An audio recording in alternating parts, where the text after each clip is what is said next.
안녕하세요. 조용히 쌓는 부입니다.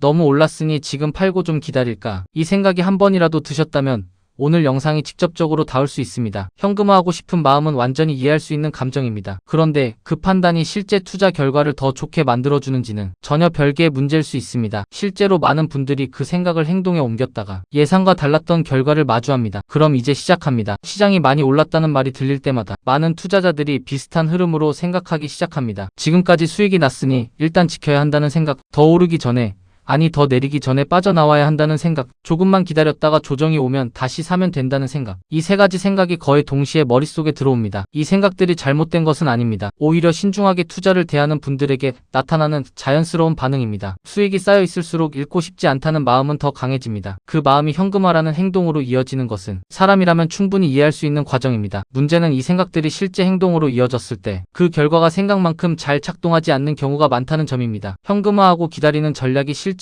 어떻게 작동하는지 한번 천천히 짚어볼 필요가 있습니다. 이 전략에는 두 가지 판단이 동시에 필요합니다. 언제 팔 것인가 그리고 언제 다시 살 것인가. 이 두 가지 판단이 모두 맞아야 이 전략은 의미가 있습니다. 하나만 틀려도 전체 계획이 어긋납니다. 그리고 그 판단을 한 번이 아니라 투자 기간 내내 반복해서 맞춰야 한다는 점이 문제입니다. 그런데 실제로는 어떤 일이 자주 벌어질까요? 팔고 나면 시장이 예상과 달리 더 올라가는 경우가 있습니다. 내릴 거라고 예상했는데 오히려 상승이 계속되는 겁니다. 그러면 다시 들어가기가 더 어려워집니다. 지금 들어가면 고점에 사는 것 아닌가 하는 생각에 더 내릴 때를 기다려보자는 마음이 생깁니다. 기다리는 동안 시장은 멈추지 않고 계속 움직입니다. 그 움직임을 현금 밖에서 지켜보는 것은 생각보다 훨씬 심리적으로 힘든 경험입니다. 결국 처음 팔았던 가격보다 더 높은 가격에 다시 들어가는 상황이 만들어지거나 타이밍을 끝내 잡지 못해 재진입 자체를 포기하는 일도 생깁니다. 이 경험을 한번 겪고 나면 투자자는 오랫동안 흔들립니다. 자신이 실수를 했다는 감각이 남고 그 다음에 비슷한 상황이 오면 또 같은 질문을 반복하게 됩니다. 팔아야 하나 기다려야 하나 지금이 맞는 시점인가? 판단의 기준이 없기 때문에 질문도 끝나지 않습니다. 이 고민이 반복되는 이유는 시장이 불안정해서가 아니라 내 판단의 기준이 명확하지 않기 때문입니다. 기준이 있으면 시장이 흔들려도 질문이 줄어듭니다. 기준이 없으면 시장이 올라도 불안하고 내려도 불안하고 옆으로 가도 결정을 내리기 어렵습니다. 그 불안 자체를 해결하지 않으면 현금화를 해도 마음이 편안해지지 않습니다. 중요한 건 지금 시장이 얼마나 올랐느냐가 아니라 내가 어떤 기준으로 지금 이 판단을 하고 있느냐입니다. 여기서 핵심적인 질문 하나를 드리고 싶습니다. 너무 올랐다는 판단은 어떤 기준에서 나오는 걸까요? 기준이 명확하다면 그 판단은 충분히 타당합니다. 목표했던 수익률에 도달했다면, 자산 배분 비율이 크게 달라졌다면, 실제로 현금이 필요한 상황이 생겼다면 현금화는 합리적인 결정입니다. 이 경우에는 현금화가 전략의 일부이고 그 판단에는 명확한 이유가 있습니다. 그런데 많은 경우 너무 올랐다는 판단은 구체적인 기준 없이 감각에서 나옵니다. 최근 몇 달 사이 눈에 띄게 올랐다는 체감, 주변에서 비슷한 이야기가 자주 들린다는 분위기, 혹은 막연하게 조정이 올 것 같다는 느낌, 뉴스에서 고점 우려라는 단어를 자주 본다는 것, 이런 것들이 판단의 근거가 될 때 그 판단은 전략이 아니라 감정에 기반하고 있는 겁니다. 감정에 기반한 판단이 나쁜 것은 아닙니다. 다만 감정은 일관성이 없습니다. 시장이 오를 때도 불안하고 내릴 때도 불안합니다. 어느 시점에서나 지금은 뭔가 이상하다는 느낌이 들 수 있습니다. 그 느낌을 기준으로 삼으면 장기 투자를 오래 유지하는 것 자체가 어려워집니다. 어떤 상황이 오더라도 팔아야 할 이유가 생기기 때문입니다. 올라도 고점이 무서워 팔고 내려도 손실이 무서워 팔게 됩니다. 그 사이클이 반복되는 동안 투자 원칙은 계속 흔들립니다. 그리고 그 과정에서 투자자는 점점 더 지쳐갑니다. 처음 질문으로 다시 돌아가 보겠습니다. 너무 올랐으니 현금화하고 좀 기다릴까? 이 질문에서 실제로 물어봐야 할 것은 얼마나 올라야 너무 오른 것인가입니다. 10% 올랐을 때도 이미 많이 올랐다고 느낍니다. 20% 올랐을 때도 비슷한 말을 하게 됩니다. 30% 올랐을 때는 더욱 강하게 느껴집니다. 그런데 장기 투자에서 30%는 몇 년 단위로 보면 충분히 나타날 수 있는 수익률입니다. 그리고 그 30%가 나오는 동안 내내 너무 올랐다는 생각이 따라다녔다면 그 수익을 실제로 손에 쥔 사람은 많지 않을 수 있습니다. 자신이 보유한 자산이 올라가는 동안 계속해서 팔고 싶다는 충동을 이겨내야 했을 테니까요. 그 수익이 쌓여가는 과정에서 계속해서 현금화 충동이 반복된다면 결국 수익은 실현되지 못하고 계속 팔게 됩니다. 그리고 팔 때마다 새로운 기다림이 시작됩니다. 그 기다림이 끝나는 기준을 세워두지 않으면 기다림은 계속 이어질 수 있습니다. 또 하나 현실적인 문제가 있습니다. 시장에서 빠져나와 현금으로 기다리는 동안에도 시장은 수익을 만들어내는 날들을 계속 갖습니다. 긴 시간을 놓고 보면 장기 수익률의 상당 부분은 특정 소수의 날들에 집중되는 경향이 있습니다. 그 날들이 언제인지는 미리 알기 어렵습니다. 현금을 들고 기다리는 동안 그 중요한 날들을 놓치게 되면 전체 투자 기간의 수익률이 의미 있게 달라질 수 있습니다. 그리고 그 날들은 대부분 예고 없이 찾아옵니다. 큰 하락 이후에 강하게 반등하는 날이 그런 경우입니다. 시장에서 빠져나와 있으면 그 반등을 그대로 놓치게 됩니다. 그래서 하락을 피했다고 생각했는데 결과적으로 수익도 피하게 되는 일이 생깁니다. 현금화 후 기다리는 전략이 작동하려면 시장이 반드시 내려야 하고 내려간 시점을 정확히 포착해서 다시 들어가야 하고 그 과정에서 감정적으로 흔들리지 않아야 합니다. 이 세 가지 조건이 동시에 충족되어야 합니다. 그리고 그것이 매번 반복될 수 있어야 합니다. 현실에서 이 조건들을 꾸준히 충족하는 것은 대부분의 투자자에게 쉬운 일이 아닙니다. 전문적으로 시장을 분석하는 사람들도 이 타이밍을 안정적으로 맞추는 것이 어렵다고 말합니다. 개인 투자자에게는 더욱 그렇습니다. 타이밍을 맞추는 능력이 아니라 기준을 지키는 능력이 장기 투자에서 더 중요한 이유입니다. 그렇다면 어떤 판단이 더 현실적일까요? 너무 올랐다는 감각이 들 때마다 자신의 투자 기준을 다시 확인하는 것입니다. 내가 지금 이 자산을 보유하고 있는 이유가 여전히 유효한지를 먼저 묻는 것입니다. 목표가 바뀌지 않았고 투자 기간이 달라지지 않았고 삶의 상황이 크게 변하지 않았다면 그 기준이 흔들릴 이유가 없습니다. 올랐다는 사실은 기준을 바꾸는 이유가 되지 않습니다. 내려갔다는 사실도 마찬가지입니다. 기준은 시장의 상태에 반응하는 것이 아니라 내가 처음 투자를 결정했을 때의 이유와 연결되어 있어야 합니다. 그 연결이 끊어지지 않는 한 시장의 움직임은 결정을 요구하는 신호가 아니라 그냥 지나가는 소음일 수 있습니다. 그리고 그 소음에 반응하지 않는 것이 장기 투자에서 가장 중요한 능력 중 하나입니다. 여기서 한 가지 더 생각해 볼 것이 있습니다. 만약 지금 보유하고 있는 자산이 이미 여러 번의 조정을 거쳐 지금 가격에 있는 거라면 그 과정에서도 계속 보유하고 있었다면 지금의 수익은 그 시간과 견딤의 결과입니다. 그 견딤을 지금 포기한다는 것은 지나온 과정의 의미를 스스로 지우는 일이 될 수 있습니다. 물론 지금이 진짜 꼭대기일 수도 있습니다. 하지만 그것은 나중에 알 수 있는 일입니다. 지금 이 순간에 그것을 확신할 수 있는 사람은 없습니다. 시장의 온도가 아니라 나의 기준이 판단의 근거가 되어야 합니다. 그 기준이 있는 사람은 시장이 올라도 쉽게 흔들리지 않습니다. 올랐다는 사실보다 내 기준이 지켜지고 있다는 사실이 더 중요한 신호가 되기 때문입니다. 많이 올랐다는 것은 사실입니다. 그리고 언젠가는 조정이 올 수도 있습니다. 그 가능성을 부정하는 것이 아닙니다. 다만 그 조정이 언제 올지, 얼마나 내릴지, 그 후에 얼마나 빠르게 회복될지는 아무도 정확히 예측하기 어렵습니다. 그 불확실성은 오랜 투자 경험을 가진 분들도 마찬가지입니다. 그렇기 때문에 현금화 후 기다리는 판단은 시장에 대한 예측의 문제가 아니라 나 자신의 심리를 어떻게 관리할 것인지의 문제로 바라봐야 합니다. 불안하니까 팔고 싶다면 그 불안이 어디서 오는지를 먼저 확인하는 것이 좋습니다. 시장이 더 오를까봐 불안한 건지, 내릴까봐 불안한 건지, 아니면 지금 이 자산이 내 상황에 맞는지 확신이 없어서인지, 이 세 가지는 서로 다른 질문이고 서로 다른 답을 필요로 합니다. 그 질문을 피하면 불안은 해결되지 않고 다음 상황에서 같은 형태로 다시 나타납니다. 그리고 그때도 현금화를 생각하게 됩니다. 그 사이클에서 벗어나는 것이 쉽지 않습니다. 그 질문에 스스로 답할 수 있을 때 현금화를 해도 되고 안 해도 됩니다. 하지만 그 질문 없이 감각만으로 움직이면 기다림이 끝나는 기준이 없기 때문에 기다림이 계속 이어질 수 있습니다. 그리고 그 기다림이 길어질수록 다시 시장에 들어가는 일은 더 어려워집니다. 투자는 확신이 생길 때 시작하는 것이 아닙니다. 정한 날, 정한 금액, 정한 행동으로 움직이는 투자가 편안한 이유는 바로 이 때문입니다. 시장이 올랐는지 내렸는지가 아니라 내가 오늘 할 일을 했는지가 기준이 되기 때문입니다. 기준이 있으면 움직이고 기준이 없으면 멈추는 것이 맞습니다. 오늘 이야기가 그 기준을 조금 더 선명하게 만드는데 도움이 됐으면 합니다. 조용히 쌓는 부 마음이 편안해지는 투자 이야기. 늘 같은 자리에서 기다리고 있겠습니다. 이 영상이 도움이 되셨다면 구독과 좋아요로 함께 해주세요. 여러분의 투자 여정에 작은 힘이 되겠습니다. 오늘 내용은 정보 전달을 위한 일반적인 내용입니다. 최종 판단과 책임은 투자자 본인에게 있습니다. 오늘도 조용히 쌓는 부와 함께 해주셔서 진심으로 고맙습니다.